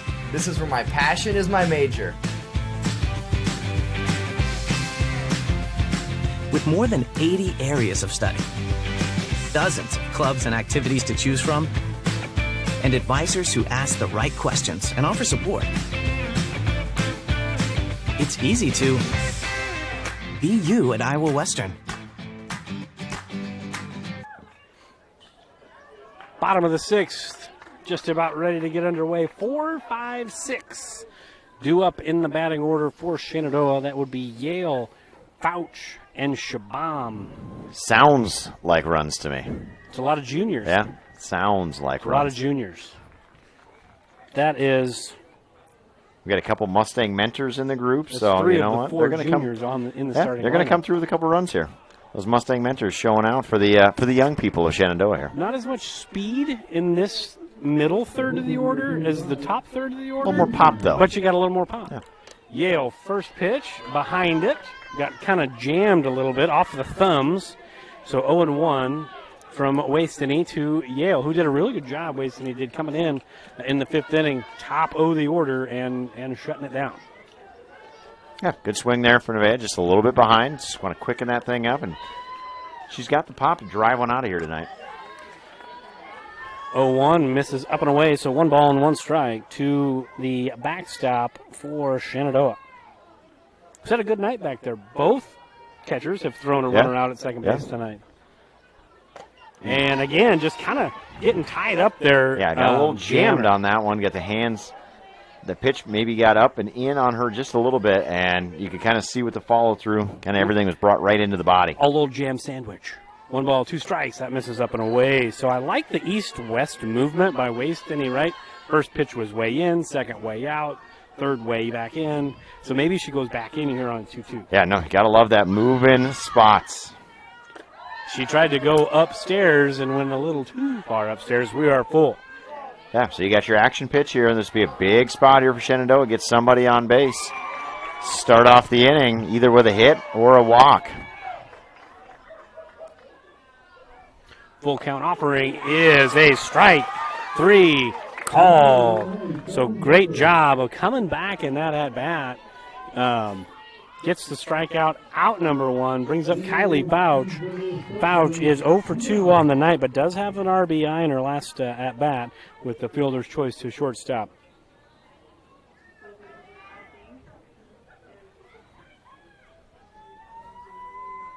First pitch to Fouch misses way upstairs, 1-0. Yeah, big spot here for Kylie early in the season. Again, you just kind of want to see yourself make some contact, put something in play, get those good vibes going at the plate. And that 1-0 pitch is in for strike number 1. So, of the 5 runs for Shenandoah, only 3 hits by my count. Maybe it's 4, who knows. But of the 5 runs, 4 of them have been on fielder's choices or sacrifices so far. Which, again, may not be how the whole season goes. But to have as much success as we want to have offensively, we're going to need to sprinkle some of that in every game. Oh, yeah, it's definitely going to have to be. And the execution is going to have to darn near be perfect to score a lot of runs for this team. I don't think Shenandoah is going to run many nights where they put 15, 20 up on the board. I think you might see a lot of games with good defense, good pitching, and some timely hitting win ball games with. 3-1 to Fouch, and that is right back to Wasteny, but a good job of kind of getting off the heel of her glove, make sure she's okay. I think it just went off the heel of the glove, but that was a hot shot. A good reaction there in the circle to get out number 2. Yeah, nice job there to knock that thing down. That's kind of why they always tell you to be in a fielding position, because that thing's going to come back just as fast, and it did. And she knocked it down, kept her composure, made a good strong throw over there to first. Unlucky for Kylie, who might have been the hardest hit ball tonight. Who hits one really well, but just unfortunately, literally right at somebody. Yeah. So that's going to bring up Shabam. Shabam is 0 for 1 on the night. She walked back in the second, grounded out to the pitcher back in the third. So this is her third plate appearance. But potentially it's just second at bat. Yeah. No, and again, same spot. Like I'm going to say, like Kylie, put the ball in place, see what happens here. maybe you can get a couple runners, scratch a couple more, give yourself a little more cushion going into that bottom inning. That ball's a foul ball. It was in the off box. of Shabam while she was still in the box, so that makes it a dead ball. Now, Coach, would you inform the people at home if that would have hit Shabam when she was outside of the box? Then she's out. So that's the difference. Yes. In the box, out of the box. And so that's where you got to be careful as one of those slap hitters. When you're moving in the box there, if you're coming out of that box early, step in, and, you can also be called out for being out of the box. So, yep, in the box, it hits you, just a dead ball, and you foul ball, you move on with the next pitch. These folks at home are learning so much. That's what I do. I get paid millions of dollars every year as a teacher to bring knowledge to people. I love it. I love it. I love it. 2 balls, 2 strikes, 2 outs. Support your local schools. Just put that plug in. Just support local. Yeah, support local. All things. Everything. 2 balls, 2 strikes, 2 outs. And dancing out of the way is Shabam, so we're full. Wasting trying to get out of this inning, still down by just 4, within slam range, right? Yeah. That's where you still got one swing of the One bat swing right? can change everything. So we are full, and we are full no longer as Shabam works her second walk of the evening, and that's going to bring up Abby Dumler. And it looks like Chloe Nelson will be coming in as the pinch runner. So Chloe Nelson checking in as a pinch with a re-enter, I would imagine. Yep. Because to my knowledge, Chloe Nelson is an outfielder. Lexi Shabam may moonlight as an outfielder, but she's the starting second baseman. Is that moonlight as in Moonlight Graham? I don't even know what that means. Moonlight Graham? Oh, yeah. No. Okay. I'm going to say, not no, like different guy, different lady. Different, yeah. We're going to work all those baseball movies in for people tonight. So, but we'll see if they, with 2 outs, want to put Chloe Nelson in motion. She's got some wheels. All right, we'll see. See what they do with Shabam now exiting and re-entering later. Abby Dumler in.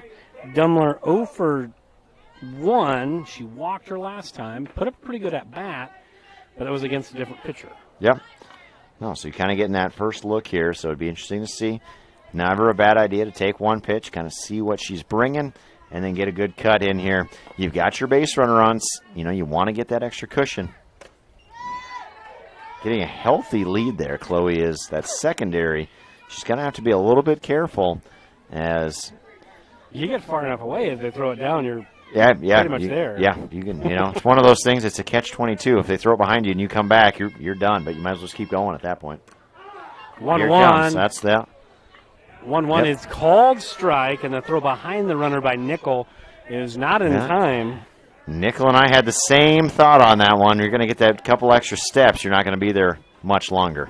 Well, sliding is not optional. You got to get dirty. Yeah, on that, right? maybe nervous about getting the new pants dirty this year, but it's okay. It washes out. On that 1-2, just missing, down and in. So again, a little bit of a deeper count. Shenandoah is doing a pretty good job. They're not finishing off later in the game. They haven't been finishing off the at-bats with other things but strikeouts, but they're going deeper into the counts, seeing a lot of pitches. I think that's good for this team, but you want to stay away from the Ks. Yep. Well, that's what you want out of any part of your order is just putting the ball in play. Just 4, but of those 4, 3 of them have come in the last about 6-7 hitters. Okay. So really that first 2/3 of the ball game, a lot of deep counts and a lot of putting the ball in play. So we'll do it again, and that ball's another one that's fouled straight back. So we're going to do this 2-2 for a third time. As this is a good job by both Wastany and Dumler to just keep battling, keep fighting. And Wastany's got a ball to play with. So if you got a hitter in swing mode, maybe waste one a little bit. Yeah, this is where you find some corners.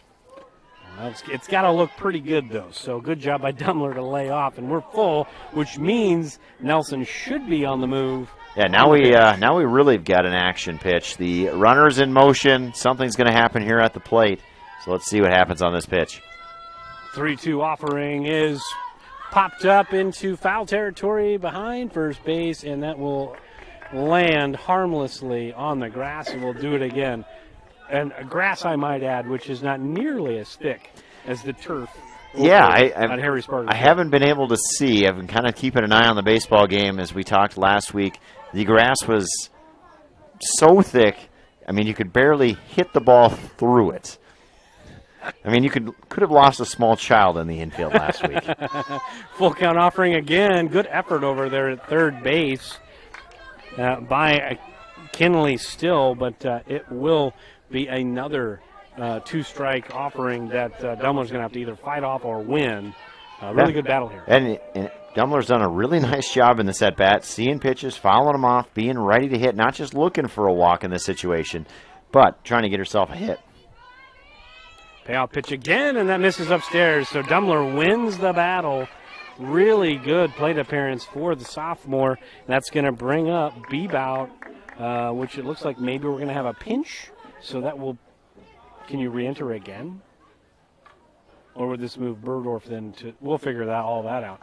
Looks like Brinley Cullen will be coming in to pinch hit. Okay, all right.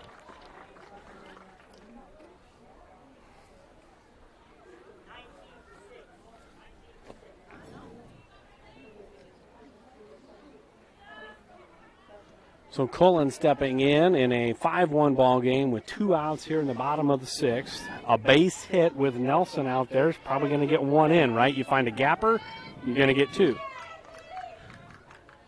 First pitch to Cullen in for strike 1. And not a bad strategy there by Brinley, just to take a pitch.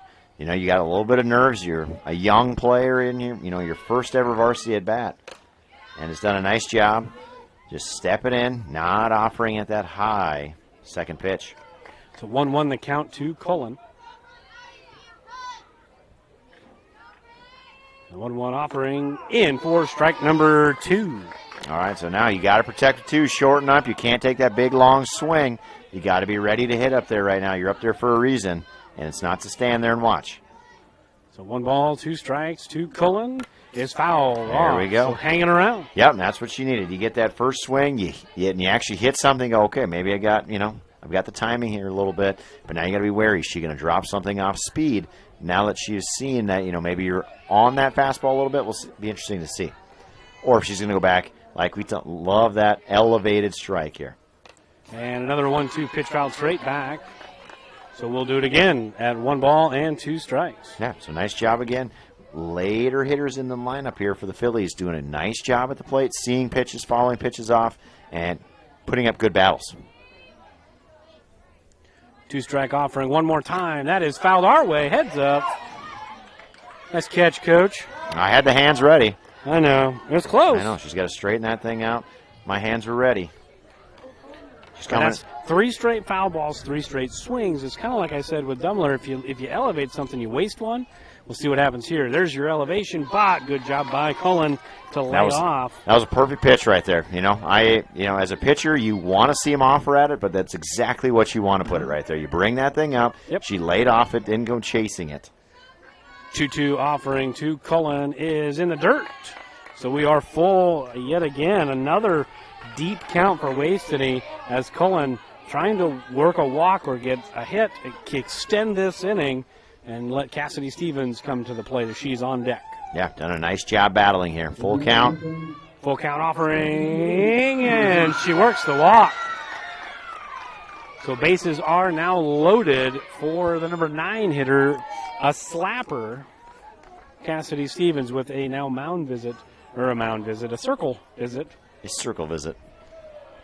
But now, Coach, here we are in this situation where the value of a slap hitter is not always lost on me. I think there's definitely value in that, right? Bases loaded, you may not have, because there's a force at any base, yep. right? So you may not have the pressure to have to get it and fire it to first quickly because you got any base. You got any base. So is this where Cassidy throws? But they're still going to play pretty. I mean, they're still going to play pretty in. She can throw everybody off, hit right-handed again. She did that a couple years ago. But there's a slap foul and out of play, so 0-1.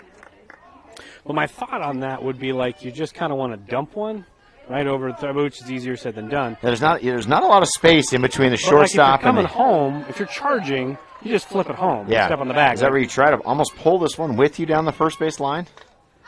And she is. She's kind of, she's kind of throwing the bat at him. She's not trying to deaden one and just kind of bunt it here. She is trying to just slap one probably over, maybe the third baseman's head in that little spot. Or maybe right over the pitcher, right towards second base here. Just trying to kind of plop one out there. I don't know what the correct term is on that one. 0-2 to Stevens, and she stays alive. We'll do it again. No balls and 2 strikes. And I'm not highly skilled in the fine mechanics of slap hitting, but she is just a little bit back behind, a little late. I don't know what you say, but she's just kind of flaring that thing out. Well foul. She's got to just bring the bat a little bit more to straighten that thing out. 0-2 offering again. That misses down. So 1 ball and 2 strikes.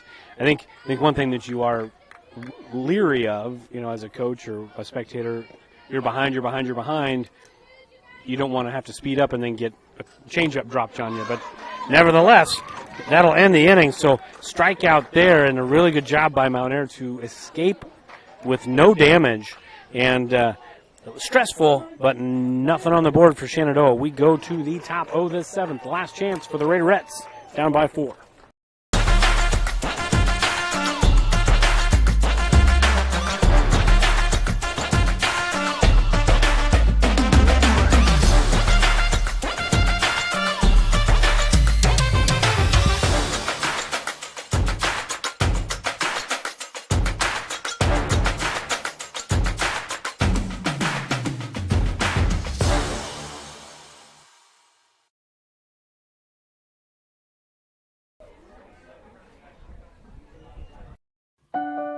Jim Hughes Real Estate has been a family-owned business since 1973, serving Iowa, Missouri, and Nebraska.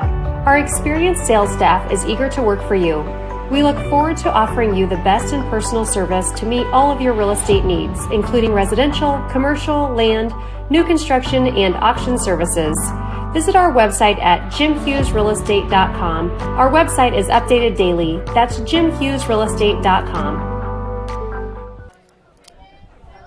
Top of the 7th, here we go, 4-5-6 for the Raiderettes, and Lindy Green has re-entered the game to play first base, so she'll play the top of the 7th here for Shenandoah, and that is a square to bunt by Nickel, who's leading off for the Raiderettes. She takes a ball, so 1 ball, no strikes.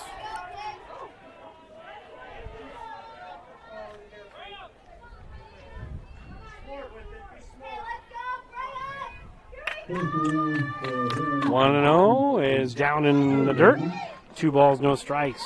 Up by 4 with 3 outs to go. Worst thing you can do, free pass. Free pass, yeah. No, you got to just take a deep breath here. You got to throw strikes. It's a bad time to start losing control. Throw strikes. 2-0 is bunted foul. Good, and that's exactly what she needed. Now it's the a 2-1. leaving the bunt on. Yeah, no, it's an interesting call. It's a little weird. Call. And really kind of she didn't deaden that bunt. It was like bunted, an emergency bunt. Yeah, it was bunted really hard. I mean, if that's fair, Kylie's got to she doesn't have to move. It's right at her. 2-1 misses up and away, so that 2-0 bunt still on may not matter. Yeah. But if I'm 3-1, my bunt's not on. Yeah, no, definitely not. We're swinging the bat here. The analytics say you better be swinging the bat on this one. Well, if you watch Moneyball, you don't ever want to bunt. No. You don't want to give away any outs. But this is not Moneyball. 3-1 is swung on and missed. And part of the leaving the bunt on 2-0, Nickel is 0 for 2 tonight with 2 strikeouts. So you'll see the bat hit the ball. Maybe get a little bit of confidence there. Ethan has had her number so far tonight. Now full count. See who wins the battle here. Payoff pitch. Swing and a miss. Strikeout number 13 for Peyton Ethan. No, she's done a fantastic job. We got a guess here for our strikeout record, which is 16. And so unless we drop a third strike or go into extra innings, I don't think we're going to touch that record. But 13 strikeouts tonight in the circle. A very good opening night for Peyton Ethan. And on that note, Kenley Still is up for the Raiderettes, who is 0 for 2 with 2 strikeouts. Yeah, so, you don't want the hat trick if you're her, but Peyton would definitely like to see the hat trick come into play. And that 1-0 pitch is swung on and missed. So we are 1 ball, 1 strike from Ethan to still just 2 outs away from complete game victory and start number 1 on the year. 1-1 again, just well behind is still. She's been behind all night. Yeah, and a nice job there by Ethan to bring a little gas on that one, and now she's up in the count. He needs one more pitch. Again, probably not messing around, just bring it at. 1-2. She did. Great. Strike 3 looking. That is number 14. 2 touchdowns and extra points worth of strikeouts. Yeah, no, a fantastic job there. 14 strikeouts. Let's go get one more, and let's end this game on a win. So that's going to bring up Keely Wastany. She is also 0 for 2 on the night with 2 strikeouts. And see what happens here this go-around. But Ethan seems to have found her groove after falling behind the first batter here in this inning, Nickel. Kind of got a little help maybe on that bunted strike to get to 2-1, and now she's had it ever since now. And 2 more pitches, and let's go home happy. 0-1 is in for strike number 2. So the crowd here at Bob Lucky Fulton Field is on their feet. The slow clap has begun. It hasn't. It has not. That'd be cool. Yeah, it would be. You want fans in the game. We got to get people excited here. 0-2 just misses. Pitch there. Ethan thought she had it. She already was kind of mid-fist pump there and has to bring that thing back. So she's like, there's a fly. Yeah, there's a mosquito. Yeah, so maybe the zone shrinks. We'll see, but I think one more time I'd bring it right there. 1 ball, 2 strikes. Here we go again. Swing and a miss. Strikes out the side to end the inning and the ball game. Shenandoah goes to 1-0 on the season with a 5-1 complete game performance, a complete game 2-hitter for Peyton Ethan, allowing just 2 hits, a couple extra base runners, but big story there, 15 strikeouts. And, Coach, we'll get some analysis from you here in just a hot minute. We're going to take a quick break, come back, get some information from you, chit-chat a little bit, and maybe we'll speak with Coach here. But Phillies 5-1 winners in Game 1. I would recommend anyone looking for employment to come here just due to the fact that we offer a warm environment. The difference in departments that the CMHI and CUSO also offer give you a wide variety of job opportunities. Some of the benefits I appreciate are the IPERS and the paid time off. Dental, health, vision insurance. I would recommend that you consider a career here because of the team atmosphere. Because you can make a difference in people's lives, and you can make a difference in the world.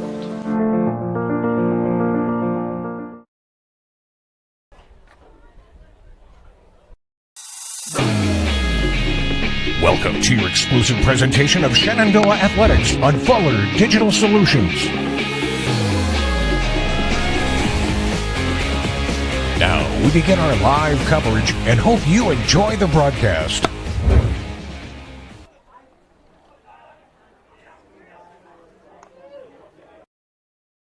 Together, Wall of Fame and Creative Embroidery are your top choice for all of your promotion needs. Whether you need screen printing or embroidery, trophies or signage, Wall of Fame and Creative Embroidery is your locally owned in-house answer. We pride ourselves on giving your business the highest quality promotional items with the personal attention you've come to expect. We promise you the best quality for the best price. Wall of Fame and Creative Embroidery, your local answer, 1501 Zenith Drive, Sioux City. We're back here in Shenandoah. Phillies 1-0 on the year. Coach 5-1. Biggest takeaway, I think I already know your answer, but biggest takeaway of the night? Peyton Ethan on the hill, but in the circle, 15 strikeouts. I think you said 2 hits, 1 run. That's a complete game to start the season, a fantastic way to start the year for the Phillies. Get that first win. The first couple innings, they kind of jumped right on Mount Air, and then Mount Air settled in. And, it probably maybe a little bit tighter than they thought with a 5-1 victory. But I think Shenandoah, if you're a fan, you see 5 on the board for our offense this year, that might be a number that we look at and go, hey, if we can get to 5, 6, or 7, we got to win some ball games with those numbers. We got to play good defense, and we got to get good pitching. And tonight, the pitching was outstanding. So, and again, we think about that, the 5-1, and it got a little closer there back in the 4th inning. So, Ethan gives up the leadoff triple in the 4th, and then scores right after a strikeout and a catching error just in the pitcher-catcher exchange. Yeah, that was forget about that. It's the only run. Think about this.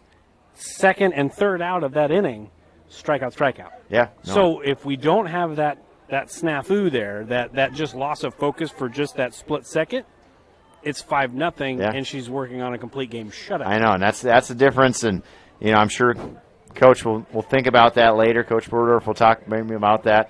And instead of getting the shutout, you get the just one run, but it is a lot nicer to have the complete game shutout, 15 strikeouts. But I think they'll take the win anyway there tonight. So game 1, lots of things that will get better, lots of things that obviously the kids will learn. There's some young kids that got to play. A lot of kids got to play. I believe 4 kids came off the bench and played, if not 5. Yeah, I would say at least 4, right? Yep, that's good. So a lot of things to learn, a lot of things going on, a lot of good things.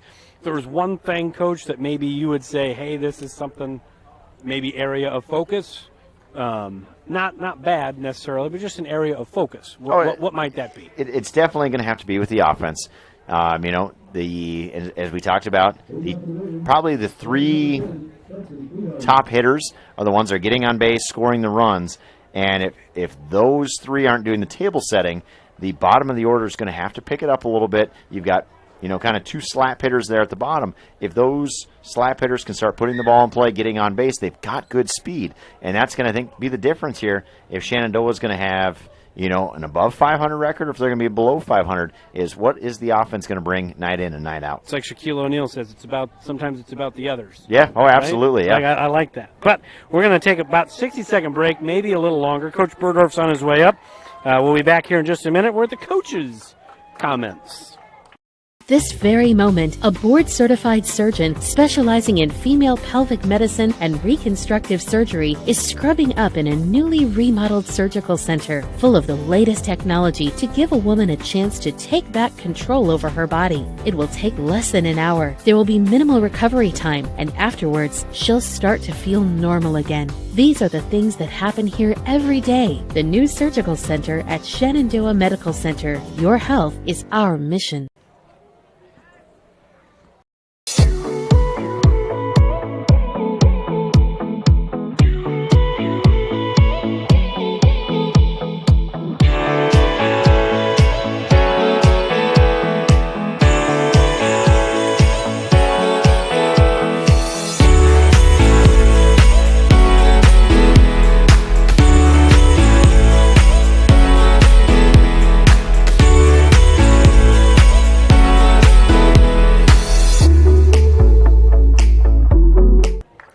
All right, back here with Coach Burdorf. Coach, you can't win them all if you don't win the first one. So 1-0 on the year.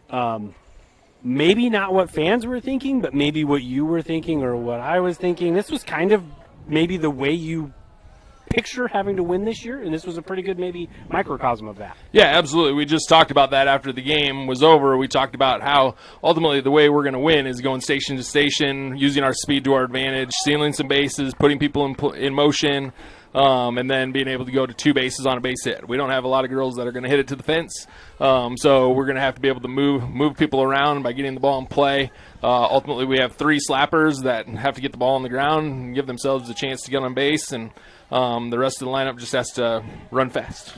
Yeah, there you go. The story of the night, obviously, Peyton in the circle, fantastic, complete game. Save for the pitcher-catcher exchange, you probably have a complete game shutout 2-hitter, but instead, still complete game, 15 strikeouts, dominant performance from Ethan in the circle. Yeah, absolutely, and I would love to go back and watch the replay of what happened. Did she trip over her hole? What happened? It looked like a low throw and just didn't quite corral it. I actually looked down and all of a sudden the ball was on the ground, so I didn't know what had happened. Just a freak thing. Yeah, thing. Yeah, and so, but no, Peyton absolutely dominated the game. Fastball and a rise ball were definitely on tonight. And she's one of those kids that you don't know until she warms up where she's going to be. So when you get done, you ask her what 3 pitches is she going to use, because she has a really nice curveball as well. And so tonight she chose the rise ball, and it worked. She threw it right by people. 15 strikeouts is an excellent way to start the season. Yeah. And like we just again we talked about that after the game as well. If we get dominant pitching performances where we're challenging people in the zone, I feel like our defense is very, very solid and gives us a chance. So, Coach, we're just going to let you get ready to rock and roll. Your assistants are raking the field. I know you're anxious to get down there and help. So we're going to step aside. But before we do, if weather permitting, games the rest of the week. What do we got? Yeah, so tomorrow night, JV Varsity against Lewis Central, which I think should be a really good game. They graduated 5 seniors. And that would be home, and we would be streaming that if we play. Perfect. So they graduated 5 seniors, a team that we lost to, I think, 9-4 early in the season when we kind of we didn't know who we were, and then we lost 4-2 late in the season. So I think that should be a really good game. They returned their pitchers, and I think tonight was actually a really good game for us in terms of what Mount Air brought to pitch against us versus what we've seen the last 2 years on opening night. That didn't help us. Sure. When the ball is being blown right by us. So I thought that was good. And so Lewis Central tomorrow night, and then Clarinda on Thursday over at Clarinda, and I see their preseason ranked number 10. So good for them. And that will be on stream as well. That will be. I will be there at least for that, weather permitting. Yeah. All right, and that's it for the week. Just three games. Correct. Weather permitting. Yeah. All right. Coach, Thursday looks good. Coach, congratulations. 1-0 on their way to 33-0, right? Sure. One at a time. One at a time. Congratulations. For Jay Soderberg, I'm TJ Young, and for Coach, thank you for stopping up here. We're going to sign off for the night. Phillies take it 5-1. Good night, everybody.